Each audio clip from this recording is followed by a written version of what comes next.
Mr. and Mrs. North, starring Alice Frost and Joseph Curtin.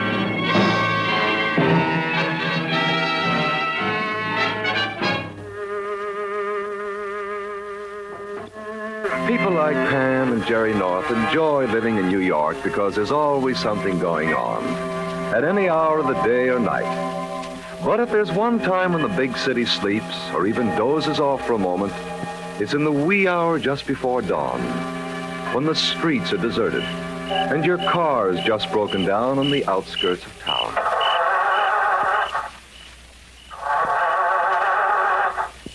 Oh, it's no use, dear. This thing wouldn't start if I gave it a dose of Benzedrine. I wish it'd stop turning the motor over. I'm beginning to feel like a malted milk. Must be the distributor. Or that float in the carburetor. Oh, no, it's the starter, Jerry. It keeps spinning around and around as if all the ice cream weren't melted. What ice cream? Well, I hadn't thought about the flavor. I suppose it's chocolate. In the carburetor? Oh, is that what you call those things? What thing? Those aluminum containers they mix malteds in. Darling, I'm talking about starting the car. Well, for goodness sake, what do you think I'm talking about? I don't know, dear. You haven't given me a clue. Jerry, where are you going? Well, we can't just sit here, Pam. I've got to find a garage or a telephone or somebody that'll give us a hitch to one. Everybody around here seems to be asleep. Oh, there must be some sign of life. Other people drive home from late parties, don't they? Not along this road. There doesn't seem to be a single... Ah, a milk wagon.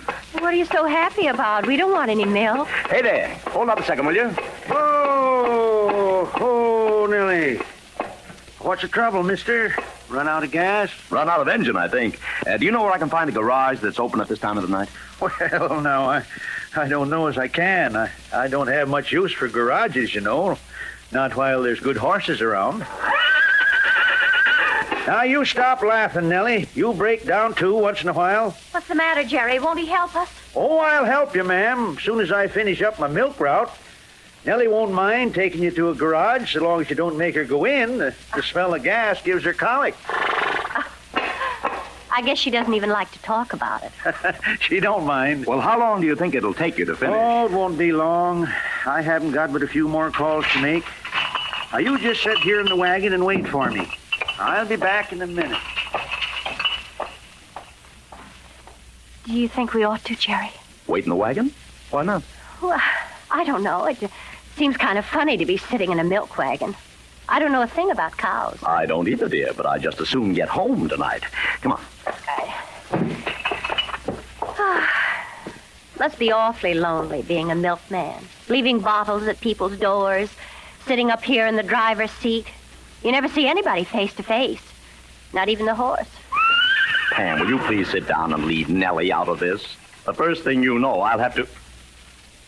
You have to what? Stay where you are, don't make a sound. Why, Jerry... Shut up, I tell you. Jerry North, how dare you talk to me like that? I'm not talking, Pam. It's this manly-looking gentleman who's just stepped up to the wagon. Well, what is The one on your left with the scar on his face. And the long-nosed gun in his hand. Oh, how do you do? Keep your trap shut or you'll get hurt. Where's the milk? Matt Wells. What milk? Come on. Where are the cases that were piled up and back? I don't know. We're strangers here. Well, push over and let me look inside. Yes, sir. Oh, is that all the milk there is? Just these 4 bottles? As far as we know, we haven't touched a drop. No, we're coffee drinkers. Shut up. I ain't got time for polite conversation. Hey, what are you doing? That's somebody's milk. Mind your own business. Oh, you can't do that. Think of all the trouble the cows went to. Sit down and keep out of the way. Jerry, he's milk mad. He'll break all the bottles and we'll get the blame for it. Well, that's that. There's some cream over here in the corner. Never mind. Where's the milk route? The what? The list of places the milkman delivers to. It ought to be hanging up here somewhere. Oh, is this it? That's what I want. Hey, now, wait a minute. You can't get away with this. No? What are you going to do? Pay for the milk. That's more like it. Just to make sure you don't get in my hair, I'm going to send you 2 on a little buggy ride. Here, don't you dare take those reins. You'll get him back in a minute, lady. Yeah, Jerry. Give him a good ride. Hey, don't do that. Don't. Jerry, stop him. That bug's running away. Never mind him, Pam. The horse is, too.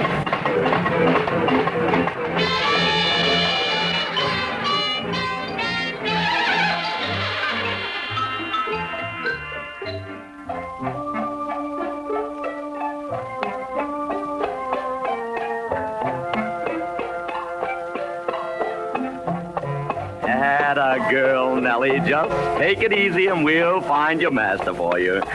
Maybe it'd be better not to, after running away with his horse. The horse ran away with us, dear.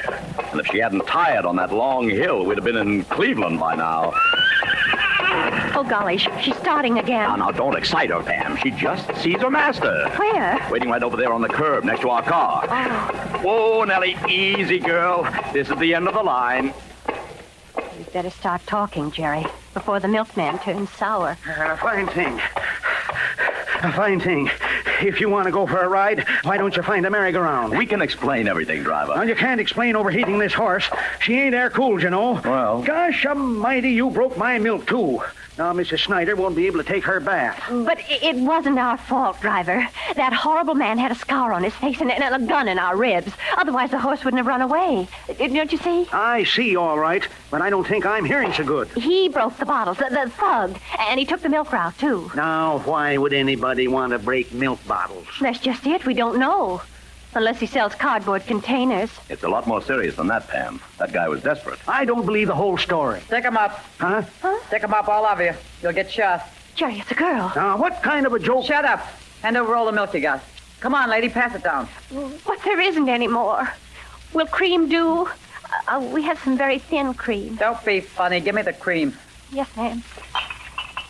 That all there is? Just these two? That's all, lady. Mrs. Foley and Mrs. Rosenblum. Gosh sakes, that's not just cream. That's extra heavy. What happened to all the milk? The man with the scar got it. He got the milk route, too. Man with the scar? That's what they tell me. Get in, driver. How's that? Get in, I said. We're all going for a little ride. Another one? My horse is exhausted. Do like I tell you. You're going to take me back over your milk route.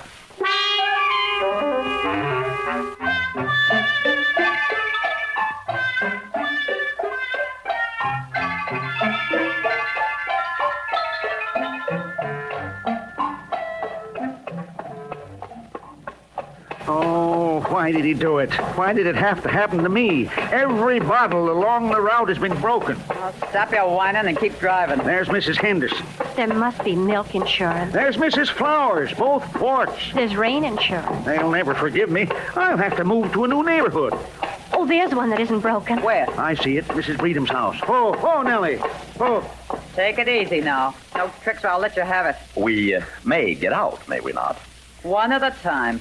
And keep in front of me. All of you. Come on, Pam. Watch your step, dear. How can I? With a hot gun breathing down my neck. Go ahead, milkman. Stay with him. I'm staying. Only I wish you would... Keep moving. Oh, yes, ma'am. Not too fast now. Keep in line. Anything you say. Go ahead, Jerry. I just can't understand why all the other milk bottles are broken and this one is still whole. Wait a minute. I think I understand it now, Pam. What is it? A man lying across the steps. A dead man. Oh, no. How do you know he's dead? He's been shot through the head. Jerry, that thug did it. The man with the scar on his face, he killed him. No, Pam. That thug didn't kill this man. Why not? Because this man is the one with the scar on his face.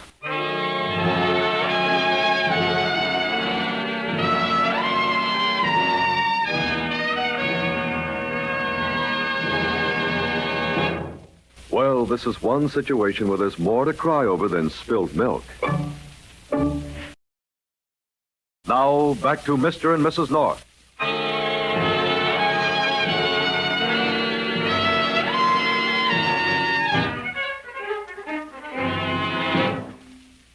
Don't just stand there, Jerry. Get the police. I'd be very happy to, dear, but I doubt if this young lady with the gun will let me. I will in a minute, mister. As soon as I search this guy's pockets. Oh, don't do that. It's against the law to move a dead man. Against the law to do a lot of things. I'll bet you've done them all. Shut up. All I wanted from you was milk. Just the same, you're going to get into a lot of trouble if you don't stop throwing suspicion on yourself. You're mixed up in a murder case, young lady. No, I'm not. I'm just looking for a ring. What kind of a ring? Is that what he was looking for? That's my business. It'll be the police's business, too, when they catch up with you. Don't forget you've got 3 witnesses here who can identify you. Cut it out, will you? I didn't kill this guy. But you do know who he is. He's a skunk, a no-good double-crossing skunk. Oh, I take it you're in love with him. I was until he tried to run out on me. Just swiping somebody's ring. A dirty rat. He said the cops were chasing him down the street. He had to get rid of it. So he just left it in my milk wagon? That's what he told me. said he cut through the cap of a milk bottle and dropped it inside so he could pick it up later. Only the wagon had moved by then. I guess so. Well, if he was double-crossing you, why don't you put that gun down and let the police take over? Because I don't want to get blamed for stealing that ring. I want to put it back before she finds out it was stolen. Who is she? The woman I work for. She'll think I took her because I'm her maid. Who's the woman you work for? I've told you too much already. Now turn around, all of you. What's the idea? Turn around, I said. Keep facing the street. If anybody tries to follow me, I'll shoot. Stay that way, all of you. See which way she's going, Jerry. No, and I'm not going to look either. She's too nervous to be tempted with that gun. I'll see. We should have found out who she works for. The woman who owns the ring is the key to the whole case. We don't even know who she is. I know who owns the ring. Who? Mrs. W. Stewart. Says so on the inscription. What inscription? What are you talking about? The ring that was in the milk bottle. You mean you've seen that ring? Seen it. I've got it. I found it while you was out gallivanting with my horse. It's right here in my pocket.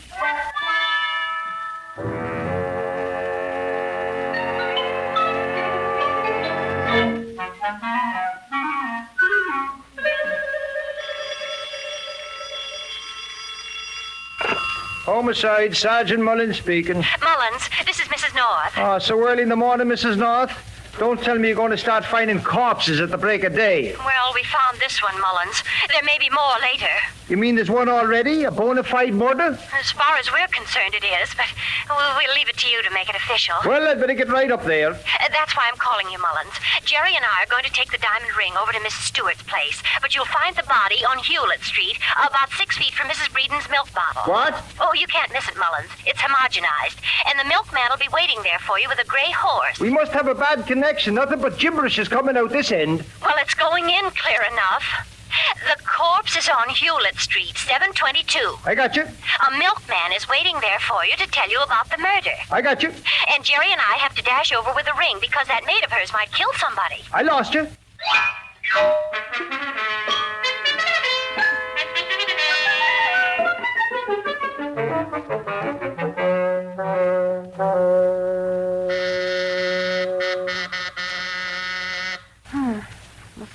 W. Stewart is certainly taking her time about answering the doorbell, Jerry. Well, it's only 8 o'clock, dear. She might still be asleep.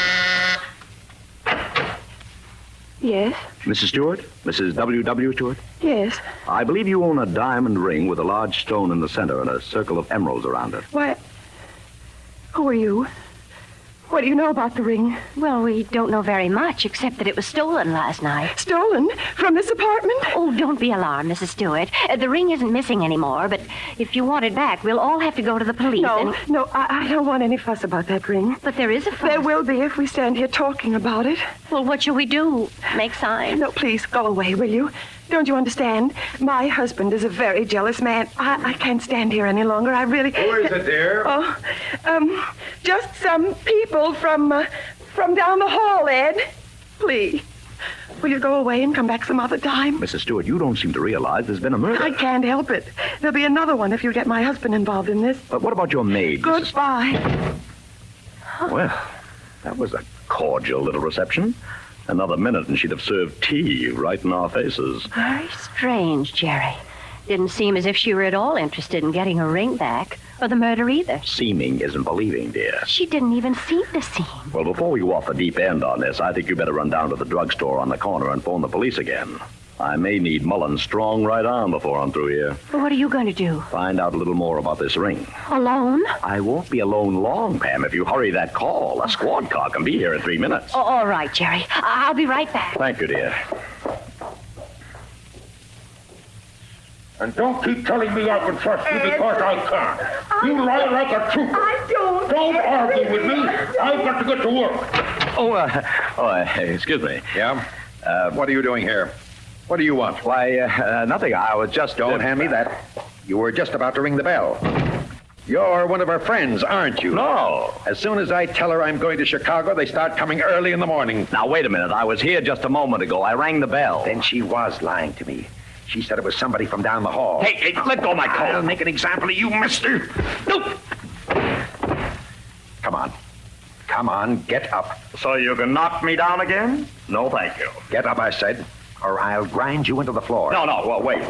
Now, look, I don't even know your wife. I just came here to help her get her ring back. What ring? The big diamond one that was stolen last night. I've got it right here. Don't you lie to me. That ring is at the jeweler's. She told me she left it there to have it fixed. Well, I don't know what she told you, Mr. Stewart, but... Hey, that's my throat you're squeezing. Come on, we're going to find out about that ring right now. Wait a second, will you? My wife's downstairs in the phone booth. I don't care where your wife is. You're coming with me.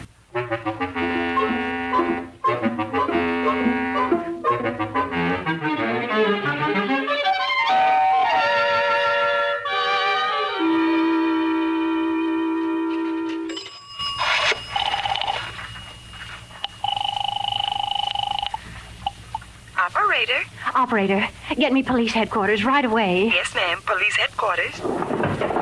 Put that phone down. Huh? Oh, it's you. Oh, dear. It's you. Put that phone down. Of course. Now, hand over the ring. What ring? Don't play dumb. I saw the milkman give it to you. I've been following you ever since. Well, you haven't followed very closely. My husband's got it. Get it back. But I can't. He's upstairs in the apartment on Tilden Street, and you're holding me here on Monroe Street. What are you talking about? Well, it ought to be plain enough. You're holding me here on Monroe Street, and my Wait a husband... minute. There goes your husband now, with Mr. Stewart. Where? Can't you see through the window? They're crossing the street. Well, don't you want to find out where they're going? You bet I do. Come on. Until I get that ring, I'm not going to let either of you out of my sight.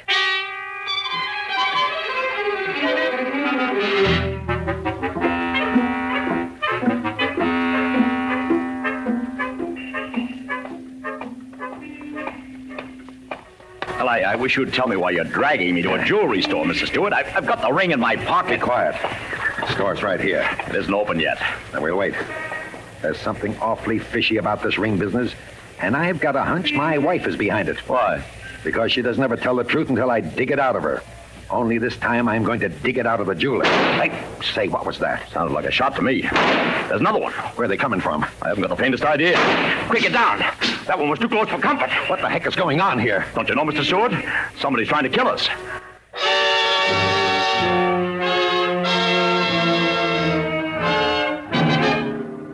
Well, it looks like Jerry is going to be kept very busy for a while.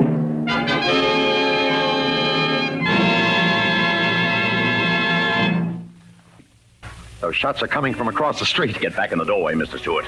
You're too big a target. If you are the target. It's me, all right.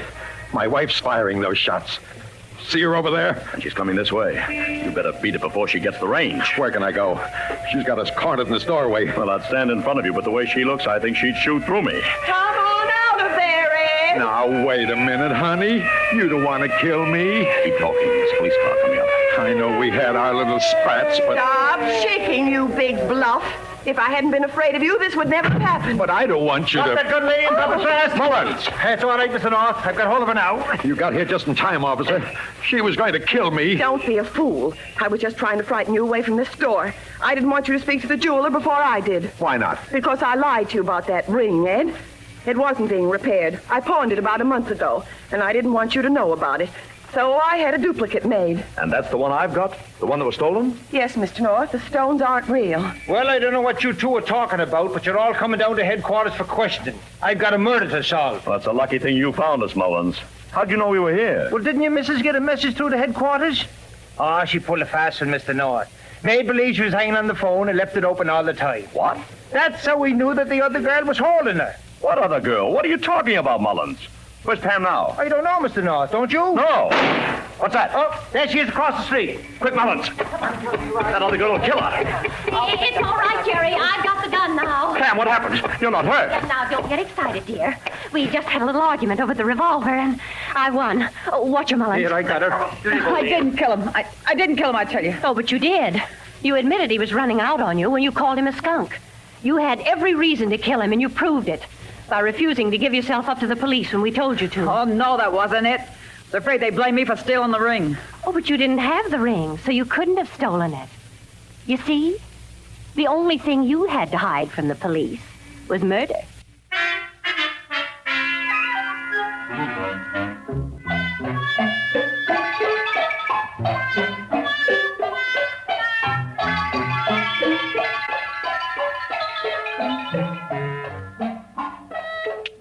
Get up.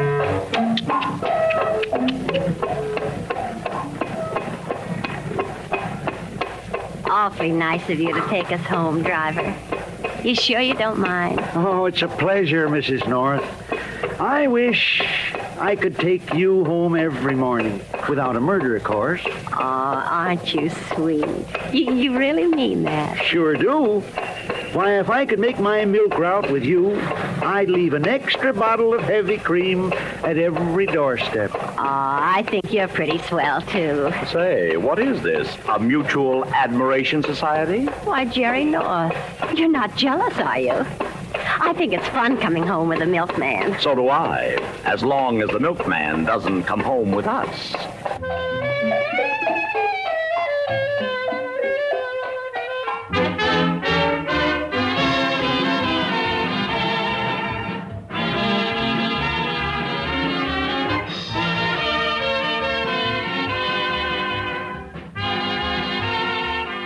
Remember, every Tuesday night at the same time, bring you Mr. and Mrs. North, starring Joseph Curtin and Alice Frost. The characters are based on those originally created by Francis and Richard Lockridge. Original music is composed and conducted by Charles Paul.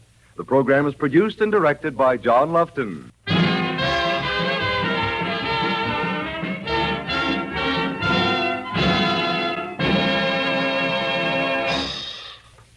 Charles Stark speaking. This is CBS, the Columbia Broadcasting System.